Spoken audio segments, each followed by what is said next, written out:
بسم اللہ الرحمن الرحیم۔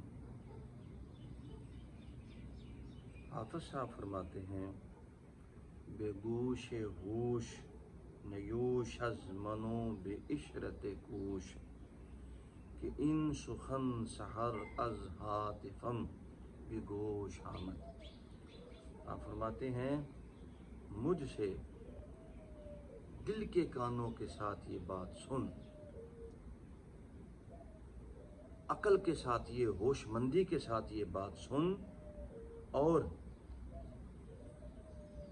خوشی میں کوشش کر۔ مطلب یہ ہے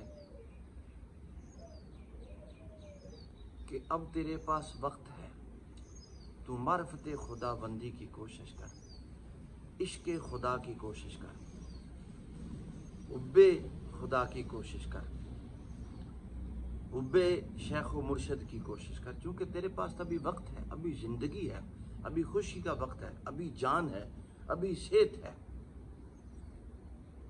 سب سے بڑی نعمت بھی حضور نے فرمایا صحت ہے۔ صحت میں ہی تو اللہ کو یاد کرنا ہوتا ہے۔ جب بیماری آتی ہے تو انسان یاد کرنے کے قابل نہیں رہتا، جب بڑھاپا آتا ہے تو انسان یاد کرنے کے قابل نہیں رہتا۔ اس سے قبل کہ اس کے پہ بڑھاپا آئے، اس سے قبل کہ اس کی زندگی ختم ہو، اس سے پہلے کہ وہ اپنی چارپائی پہ گر جائے، اس سے پہلے کہ زبان گنگ ہو جائے، فالج پڑ جائے، وہ اپنے رب کو یاد نہ کر سکے، تو یہ خوشی کا موقع ہے۔ یہ جو تیرے پاس وقت ہے جس میں تو صحت مند ہے، اسی میں اپنے رب کو یاد کر، اور غور سے میری یہ بات سن۔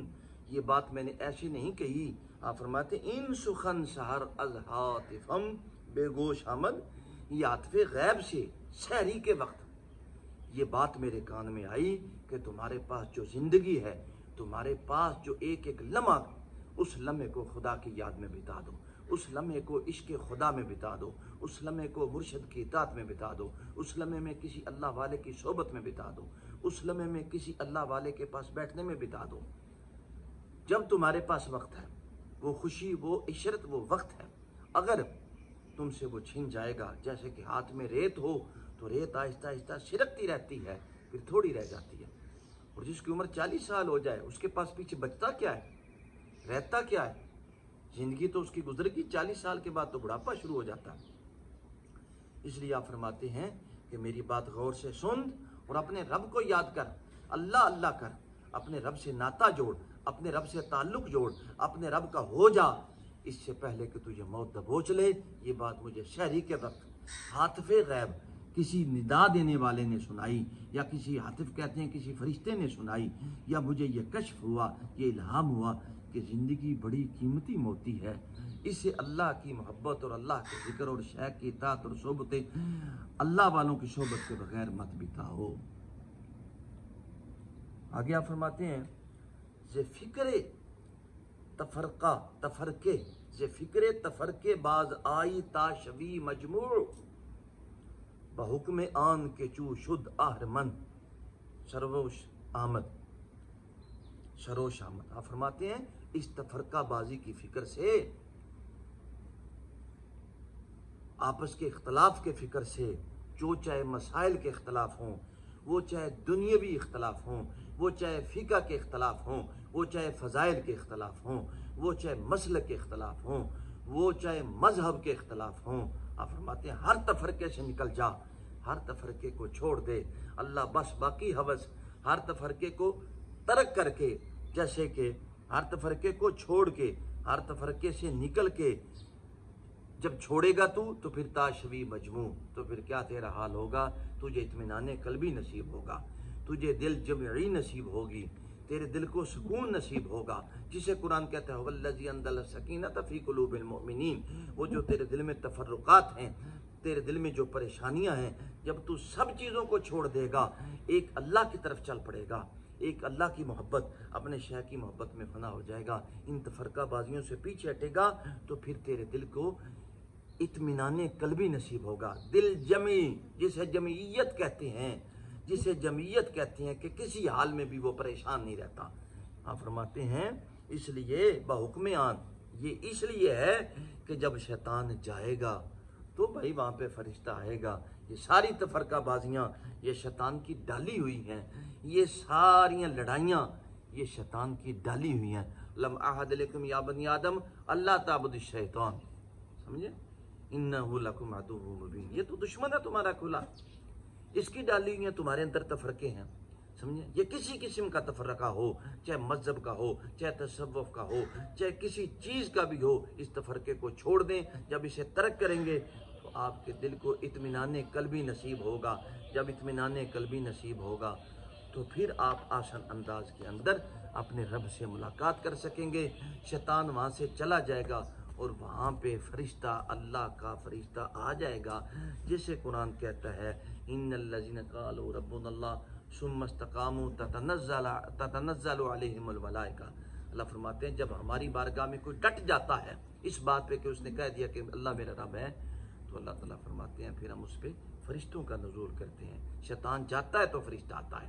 ان تفرقات میں کبھی بھی فرشتہ نازل نہیں ہوتا، سدا ہی انسان لڑتا رہتا ہے، کبھی ایک مسئلے کا جواب دیا، کبھی دوسرے مسئلے کا جواب دیا، کبھی ایک مسئلے میں پھنسا، کبھی دوسرے میں پھنسا، ایک فضیلت میں پھنسا ہوا ہے، دوسرا دوسرے کے فضائل میں، ان سب کو چھوڑ کے اللہ بس باقی ہے بس۔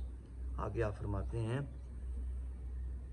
ہائے ہائے ہائے ہائے چہ جائیے صحبت نامحرم مست مجلس انس، شرے پیالہ بپوشان کہ خرقہ پوش آمد۔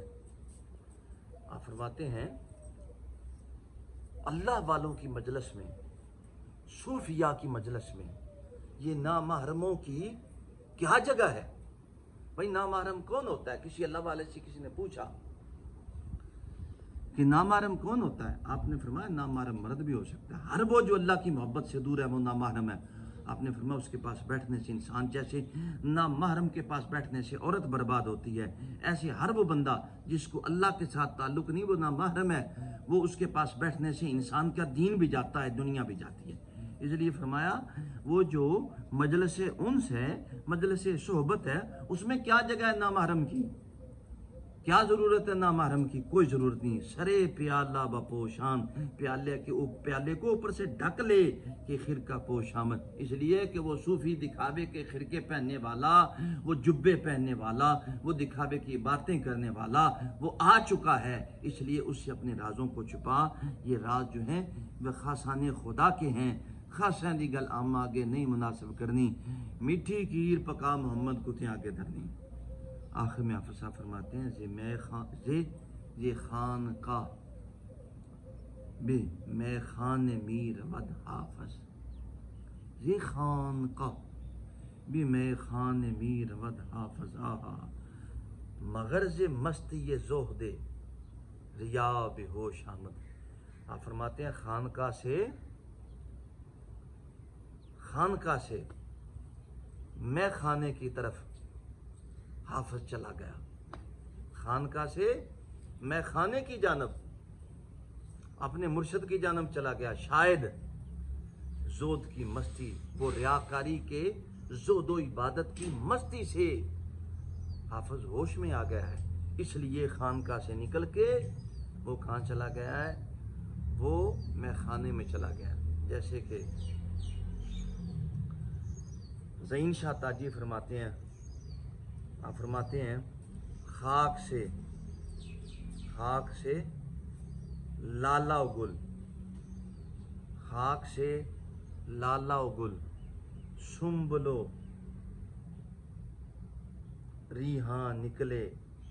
آپ فرماتے ہیں زین شاہ تاجی اسی خاک سے لالا گل سنبلو ریحاں نکلے، آپ فرماتے ہیں اس خاک سے لالا بھی نکلا، پھول بھی نکلا، سنبل بھی نکلا، ریحان بھی نکلا، تم بھی پردے سے نکل آؤ کہ رما نکلے۔ اور آپ فرماتے ہیں شیخ آنے کو میں خانے میں مسلمان آیا، شیخ آنے کو میں خانے میں مسلمان آیا، کاش میں خانے سے نکلے تو مسلمان نکلے۔